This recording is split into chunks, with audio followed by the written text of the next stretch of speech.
మన మిత్రులందరికీ ఉద్యమ నమస్కారాలు. మనం గత 20 రోజుల నుంచి శాంతియుతంగా మన సమస్యల పరిష్కారం కోసం మనమందరం కూడా మరి అనేక రకాల విధాలుగా మన సమస్యలను ప్రభుత్వం దృష్టికి తీసుకెళ్ళడానికి మీడియా పరంగా అలాగనే పత్రికా పేపర్ల పరంగా మనందరం కూడా మన సమస్యను మరి వినిపిస్తూ ఉన్నాం ప్రభుత్వానికి. మనం చూసినట్లయితే మరి మంత్రి వర్యుల దగ్గర కూడా మాట్లాడి చర్చలు విఫలమయ్యాము. మరి నిన్న ముఖ్యమంత్రి గారి దగ్గరికి మన సమస్యను తీసుకెళ్తే సానుకూలంగా ఖచ్చితంగా చేద్దామనేటువంటి విషయాన్ని తెలియజేశారు. మరి కొంతమంది 7వ తారీఖు జరిగేటువంటి పేరెంట్స్ మీటింగ్కి రమ్మని కొంతమంది ప్రిన్సిపాల్స్ ఫోన్ చేస్తున్నారు.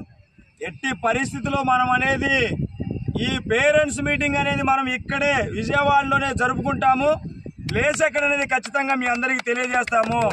మనం మాత్రం విధులకు హాజరయ్యేది లేదు. ఎన్ని రోజులైనా కాంట్రాక్ట్ వ్యవస్థలోకి మారిస్తే తప్పితే మనము విధులకు హాజరవ్వమని చెప్పేసి ఈ సందర్భంగా మీ అందరికీ తెలియజేస్తున్నాం. ఎవరు భయపడమాకండి, మీకు రాష్ట్ర కమిటీ అండగా ఉంటుంది. రాష్ట్ర కమిటీ పిలుపు మేరకు మీరందరూ కూడా కట్టుబడి ఉంటే మనం ఖచ్చితంగా ఐక్యంగా ఈ యొక్క కాంట్రాక్ట్ విధానాన్ని ఖచ్చితంగా సాధించుకుంటాము. చర్చలు మొదలైనవి. సీఎం గారి దగ్గర నుంచి ఆ యొక్క మనం ఇచ్చినటువంటి రిప్రజెంటేషన్ అనేది మరి ఆ సీఎంఓ ఆఫీసుకు కూడా వెళ్తుంది. ఖచ్చితంగా అక్కడి నుంచి మన గౌరవ విద్యాశాఖ మంత్రి లోకేష్ గారి దగ్గరికి వెళ్తుంది.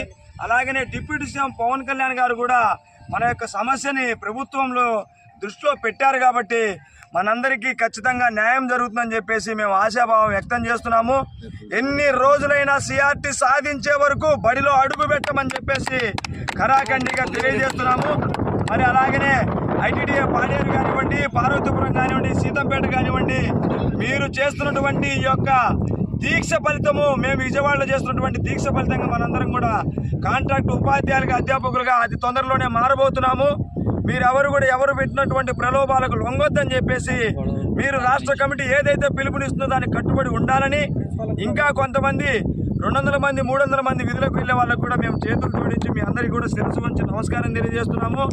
మీరు అలానే వెళ్తే ఖచ్చితంగా తీసేస్తే రేపటి రోజు మేము 2 నెలల ముందు పోతాము, 2 నెలల తర్వాత మీరు పోతారు. లేదా అందరం కలిసి ఉంటే కాంట్రాక్ట్ వ్యవస్థని ఖచ్చితంగా మారుతాము.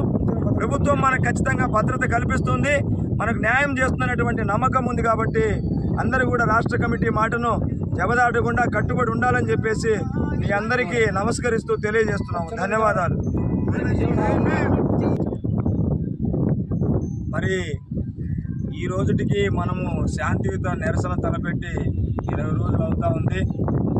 మరి ఈరోజు